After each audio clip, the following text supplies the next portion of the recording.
ఉగాది మహోత్సవాలకు శ్రీశైలం క్షేత్రం ముస్తాబైంది. శ్రీ బ్రహ్మరాంబాదేవి అమ్మవారి దర్శనం కోసం లక్షలాది మంది కన్నడ భక్తులు పాదయాత్రగా శ్రీశైలంకు తరలివస్తున్నారు.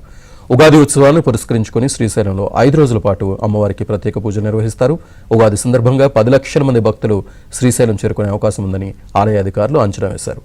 అందుకు తగ్గట్లుగా అధికారులు ఏర్పాట్లు చేశారు. శ్రీశైలంలో ఉగాది మహోత్సవాలు కన్నుల పండుగగా జరుగుతున్నాయి. మొదటి రోజు మహాలక్ష్మి అలంకారంలో బ్రహ్మరాంబికాదేవి అమ్మవారు భక్తులకు దర్శనమిచ్చింది. ఆలయ ప్రాంగణంలో ఏర్పాటు చేసిన ప్రత్యేక వేదికపై ఆసీనులైన శ్రీ స్వామి అమ్మవార్లకు ఆలయ ఈవో శ్రీనివాసరావు దంపతులు ప్రత్యేక పూజలు చేశారు. అనంతరం శ్రీ స్వామి అమ్మవార్లు శ్రీశైలం క్షేత్ర పురవీధుల్లో ఊరేగించారు.